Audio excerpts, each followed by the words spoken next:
জসীমউদ্দীনের লেখা বাঙালির হাসির গল্প জিদ আপনাদের কাছে পরিবেশন করছি। শেষ পর্যন্ত শোনার অনুরোধ রইল। এক তাঁতি আর তার বউ, তারা বড়ই গরিব। কোনোদিন খায়, কোনোদিন খেতে পায় না। তাঁত চালিয়ে কাপড় বুনে কী বা তাদের আয়। আগেকার দিনে তারা বেশি উপার্জন করত। তাদের হাতের একখানা শাড়ি পাওয়ার জন্য কত বাদশাহজাদিরা, কত নবাবজাদিরা তাদের উঠোনে ভিড় করত। তখন একখানা শাড়ি বুনতে মাসের পর মাস লাগত। কোনো কোনো শাড়ি বুনতে বছরেরও বেশি সময় লেগে যেত। সেই সব শাড়ি বুনতে কতই না যত্ন নিতে হতো। রাত থাকতে উঠে তাঁতির বউ চরকা নিয়ে ঘরর ঘরর করে সুতো কাটত। খুব ধরে ধরে চোখের নজর আসে না এমনই সরু করে সে সুতো কাটত। ভোরবেলায় আলো আঁধারির মধ্যে সুতো কাটা শেষ করতে হতো। সূর্যের আলো যখন চারদিকে ছড়িয়ে পড়তো তখন সুতো কাটলে সুতো তেমন মোলায়েম হতো না। কত রকম নকশা করে তাঁতি কাপড় বুনত। রাজকন্যার মুখের রঙিন হাসি, কত রূপকথার কাহিনী, আরও কত কি। ঘরে ঘরে মেয়েরা সেই শাড়ি পরে যখন হাঁটত তখন সেই শাড়ির ভাঁজে ভাঁজে কত গোলেবাকওয়ালি আর কত লুবান কন্যার কাহিনী ছড়িয়ে পড়ত। শাড়িগুলোর নাম ছিল কত সুন্দর: কলমি ফুল, গোলাপ ফুল, মন খুশি, রাসমণ্ডন, মধুমালা, কাজললতা, বালুচর। শাড়িগুলোর নাম শুনলেই কান জুড়িয়ে যায়। কিন্তু কিসে কি হয়ে গেল? দেশের রাজা গেল, রাজ্য গেল, দেশবাসী পথের ভিখারি হলো। বিদেশি বণিক এসে শহরে কাপড়ের কল বসালো। সেখানে হাজার হাজার কাপড় তৈরি হলো, যেমন সস্তা তেমন টিকসই। তাঁতির কাপড় আর কেউ কেনে না। তাঁতিরা মোটা সুতো কিনে কাপড় তৈরি করে কোনো রকমে বেঁচে থাকে। তাঁতির বউ সে কথা বুঝতে চায় না। সে তাঁতিকে বলে, তোমার হাতে পড়ে কোনো ভালো মতো খেতে পেলাম না। এত করে তোমাকে বলি হাটে যাও, ভালো মতো একটা মাছ কিনে আনো, সে কথা কানেই তোলো না। তাঁতি বলে, এই সামনের হাটে তোমার জন্য একটা মাছ কিনে আনবো। তারপর কত হাটই চলে যায়, তাঁতি আর মাছ কিনে আনে না। একদিন তাঁতির বউ তাঁতিকে ভালোভাবে ধরল, বলল, এই হাটে যদি মাছ কিনে না আনো তবে রইল পড়ে তোমার চরকা, রইল পড়ে তোমার নাটাই, রইল পড়ে তোমার শলা। শুধু শাক ভাত আর শাক ভাত। খেতে খেতে পেটে চর পড়ে গেল। তাও যদি পেট ভরে খেতে পারতাম।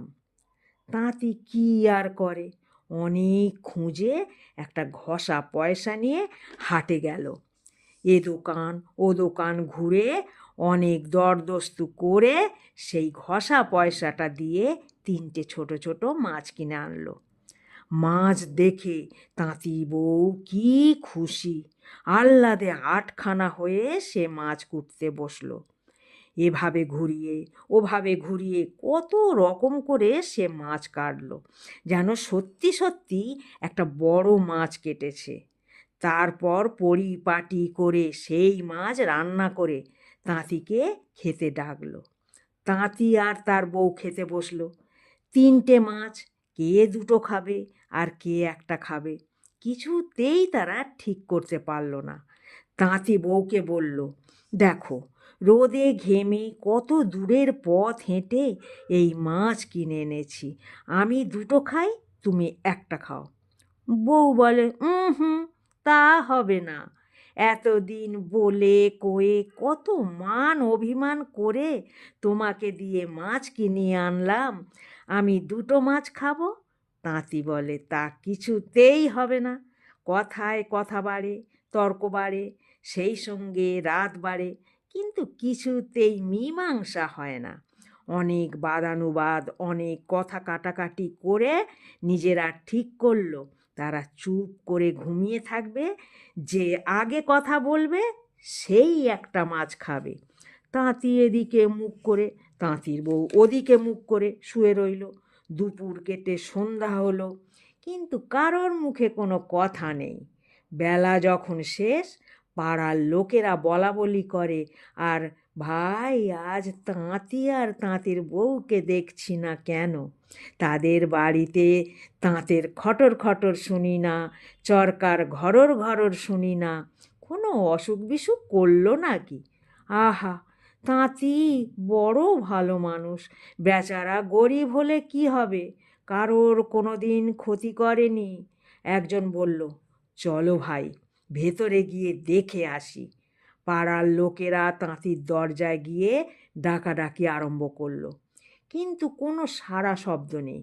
ভিতর থেকে দরজা বন্ধ। তখন তারা দরজা ভেঙে ঘরে ঢুকলো। দেখলো তাঁতি আর তার বউ শুয়ে আছে, নড়ে না চড়ে না, ডাকলেও সাড়া দেয় না। তারপর গাঁয়ের মোল্লা এসে পরীক্ষা করে স্থির করলো তারা মারা গেছে। আহা, কি ভালোবাসা রে! তাঁতি মরেছে, তার শোকে তাঁতি বউও মারা গেছে। এমন মরা খুব কম দেখা যায়। এসো ভাই, এদের আতর গোলাপ মাখিয়ে একই কবরে দাফন করি। গোরস্থান সেখান থেকে 1 মাইল দূরে। এই অবেলায় কে সেখানে যাবে? পাড়ার 2জন ইমানদার লোক মরা কাঁধে করে যেতে রাজি হলো। মোল্লা সাহেব ঘোড়ায় চড়ে সঙ্গে সঙ্গে চললেন। মোল্লা সাহেব একটা খোঁটার সঙ্গে তার ঘোড়াটা বেঁধে সমস্ত কিছু তদারক করতে লাগলেন। তার নির্দেশ মতো কবর খোঁড়া হলো। তাঁতি আর তাঁতি বউকে সব নিয়ম কানুন করে কবরে শুইয়ে দেওয়া হলো। তখনও তারা কথা বলে না। তাদের বুকের ওপর বাঁশ চাপিয়ে দেওয়া হলো। তখনও তারা কথা বলে না। তারপর যখন সেই বাঁশের ওপর কোদাল কোদাল মাটি ফেলতে লাগলো, তখন বাঁশ খুঁটি সমেত তাঁতি লাফিয়ে উঠে বলে, তুই 2টো খাবি, আমি একটা খাবো। সঙ্গে ছিল 2জন লোক আর মোল্লা সাহেব। তারা ভাবলো নিশ্চয়ই ওরা ভূত হয়ে জেগে উঠেছে। সঙ্গের 2জন লোক মনে করলো তাঁতি যে তার বউকে 2টো খেতে বলল, নিশ্চয়ই সে তাদের 2জনকে খেতে বলল। তখন তারা ঝুড়ি কোদাল ফেলে দে দৌড়, যে যত আগে পারে যেতে। মোল্লা সাহেব মনে করলেন তাঁতি নিজেই আমাকে খেতে আসছে। তখন তিনি তাড়াতাড়ি এসে ঘোড়ার পিঠে বসে মারলেন চাবুক। ভয়ের চোটে খুঁটি থেকে ঘোড়ার দড়ি খুলতে ভুলেই গেলেন। চাবুক খেয়ে ঘোড়া খুঁটি উপড়ে দিল ছুট। ঘোড়া যত চলে, সেই দড়িতে বাঁধা খোঁটা এসে মোল্লা সাহেবের পিঠে তত লাগে। তিনি ভাবেন ভূত বুঝি এসে তার পিঠে বাড়ি মারছে। তখন তিনি আরও জোরে জোরে ঘোড়ার গায়ে চাবুক মারেন, আর দড়ি সমেত খোঁটা এসে আরও জোরে জোরে তার পিঠে লাগে।